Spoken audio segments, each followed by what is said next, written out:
Третата мерка е директно буџетско финансирање на спортови кои немаат своја лига во смисла на организирање на нивна лига.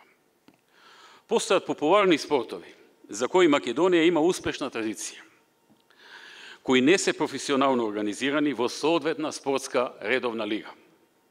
Токму преку оваа мерка ќе се издвојат до 700.000 евра годишно од буџетот за финансирање на таквата лига. Спортовите чии создавање на лиги ќе се финансираат ќе бидат различни, а првиот спорт кој ќе го поддржиме веќе во 2017 година ќе биде формирање лига во боксот. Станува збор за популарен олимписки спорт, кој иако кај нас е присутен, нема задоволително ниво на организација, односно лига. А имаме успешна традиција и врвни и успешни боксери од минатото, што значи има доволно стручен кадар. Формирањето на лига ќе изроди квалитет, кој потоа ќе овозможи негово самостојно финансирање.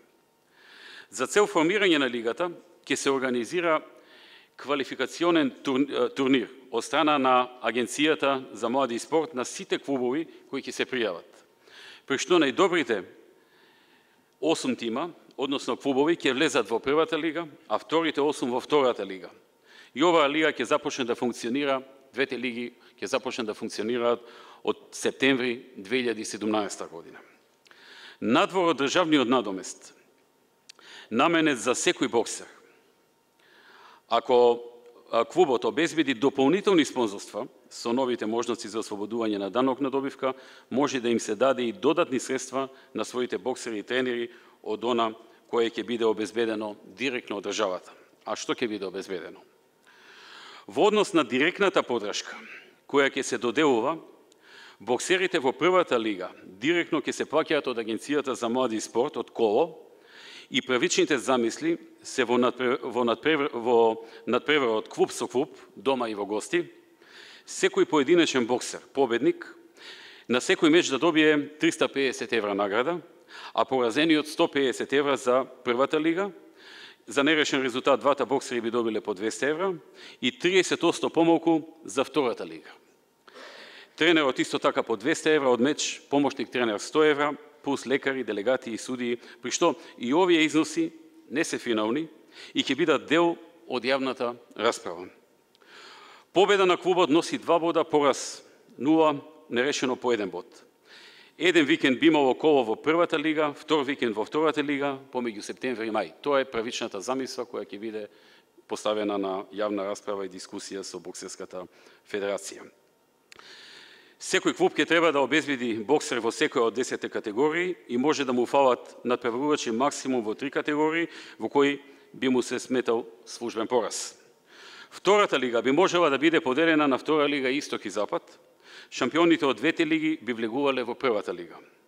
За тие клубови кои се надвор од првата лига и втората лига би се организирал годишен турнир, еден во источниот и еден во западниот дел на Македонија.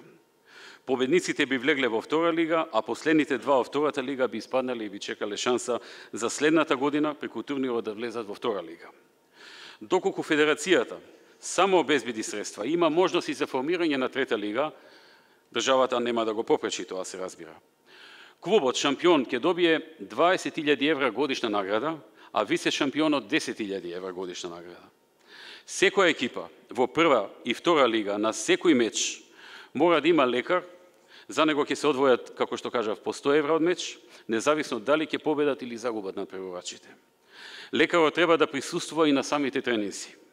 Сите спортски клубови еднократно ќе добијат најнеопходна професионална опрема, како ракавици, дресови, патики, маски и така натаму. Ќе се формира и македонска боксерска репрезентација, која ќе има мечеви со репрезентации од други држави и ќе се бори за места на меѓународни првенства и олимпијади. За оваа цел веќе се утврдени средства во планираниот буџет од Министерството за финансии за 2017 година. Тоа е за првиот спорт кој што ќе се поддржи да се формира лига и чија поддршка ќе биде директно од државата. Втор спорт за кој има размислување да се поддржи формирање на лига е карате за жени и мажи, и тоа со почеток од септември 2018. По правила кои што ќе се утврдат заеднички во комуникација со Федерацијата на карате. А во наредните години ќе продолжиме секоја година уште по еден друг спорт кој што нема организирана лига да го подржиме. Средствата добиени за оваа намена може да се трошат за строго утврдени намени и критериуми одредени со правилник, кој ќе го носи владата по преходно мислење на Министерството за финансии, правда, Агенцијата за млади спорт и се разбира консултација со Федерацијата. Ќе се предвидат законски казни за одговорните лица во федерациите и клубовите доколку незаконски се користат средствата. Ќе се предвиди кривична одговорност доколку дојде до нарушување на законските норми.